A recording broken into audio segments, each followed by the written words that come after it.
Iyaw, di ka ngayon pagkakalamig din ngayon sa amain. At ang masarap gawin ay humigop ng mainit na sabaw, yung nausok-usok pa. Kaya rin nakapagluto ako ng tinolang manok na may medyo hinog na papaya. Kung paano ko rin nilutaw ay maupo muna kayo at manuod. Bago tayo mag-umpisa ay kayo muna mag-jacket at ako samahan ninyo. Kulang ang aking rekado din sa bahay kaya tayo bibili. Inintay ko lang ma-defrost aray bago ako nakaalis. Malapit lang naman ang ating pupuntahan, din nila sa may kantaw. Dini tayo sa may sobis bibili at aring malapit. Aray ang dahilan kung bakit medyo hinog ang papaya. Paglapit ko, pinisil-pisil ko lang ay medyo matigas kaya sabi ko maganda aray. Dapat pala kinagat ko nang nalaman kong hinog. Kukuha na din ako ng isang malaking sibuyas at wala natin sa bahay. Aray lang ang dalawang kailangan ko para mabuo ng tinola. Aray ang presyo na ay kayo na humusga. At nung ako'y nakadilensya na ng papaya at sibuyas, edi ako'y umuwi na. Diretso na agad ako din sa kusina at nag-set up. Naglagay lang ako ng cutting board at saka aring gagamitin natin kutsilyo. Siyempre, manok ang ating gagamitin karne. Kalahating manok lang rin, na adobo ko na yung kabaak nung isang araw. Sinap-chap ko lang rin manok nung katamtamang laki yung pantinola. Mas masarap sana rin kung Tagalog na manok, tapos ay hindi ikaw may aray. Nung na-chap-chap ko na ang mga manok, ay dinala ko lang din sa lababaw at aking hinugasan. Nilamas-lamas ko lang diyan sa malamig na tubig para siguradong malinis. At hinayaan ko lang diyan para matuyaw. Pagkatapos sa manok, ay magagayat muna ako din ng sibuyas.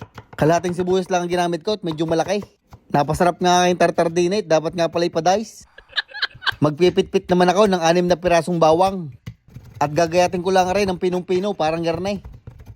Meron din na ring luya, garne kalaki. Binalatan ko lang bago ko ginayat. Ang padali ko din ipahaba-habang medyo maninipis, kumbagay julien. At pagkatapos sa mga aromatics ay din naman tayo sa papayang budol. Medyo masaya pa habang binibiyak ay nung nakita ko ay naku po.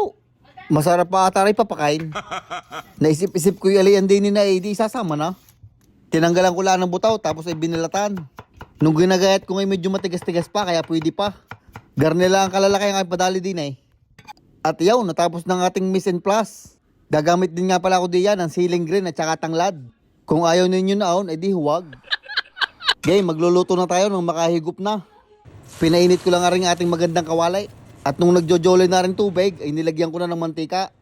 Avocado oil nga pala ang aking gamit. Healthy na, masakit pa sa bulsa. At nung naasbok na ang mantika, ay di pinirito ko na rin mga manok. Ara naman nasa sa inyo na kung ipiprito ninyo. Basta masasabi ko ay mas masarap pagka piniritaw. Tapos ilalagyan ng tig 234 asin at paminta. Ay pihadong malasa. Pag garni na ang kulay ng inyong mga manok, golden brown, ay ahunin nyo na bago pa yung makalipad.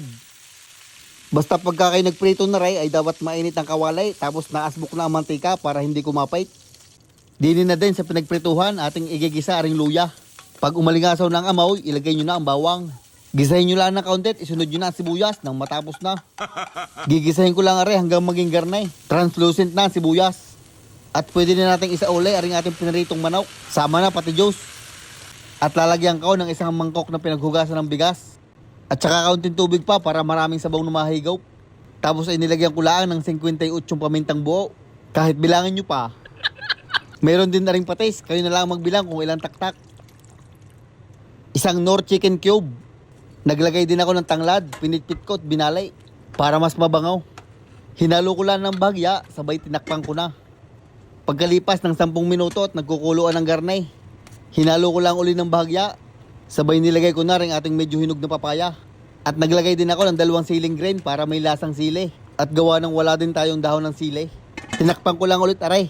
At pagkalipas ng mga 10 minuto hanggang 15, binuksan ko at check ko kung malambot na ang papaya. Abay pwede na sa akin. At titimusan ko naman kung may lasa na baga-aray. Abay ando na, kaso'y kulang pa. Kulang pa ng kaunting patis. Hinalo ko lang na medyo masarap-sarap. Sabay nilagay ko na rin ang ating spinach. Kung mayroon kayong dahon ng sili at saka malunggay ay mas maigay. Kung wala naman ay kahit anong grain, wag lang ang green tea. Hinalo ko lang ulit na rin ng saglit at tinakpan for the last time. At pagkalipas ng mga 2 hanggang 3 minuto, are, luto ng ating tinolang manok na may medyo hinog na papaya. Ayos din naman at kaganda ng kulay, ay digay colorful. Are na magpapainit sa panahong malamig. Sasabayan pa ng bagong saing na kanain. Ay talagang mainit na nag-init pa. Bago ako mag-umpisa ay nakalimutan ko palang gumawa ng sausawan. Kaya dali-dali ko nang ginawa. Naglagay lang ako ng sili, sibuyas, patis at saka kalamansi. Hinalo-halo ko lang at yun, tapos. Ay paano, ako'y kakain na. Ay kain na rin kayo.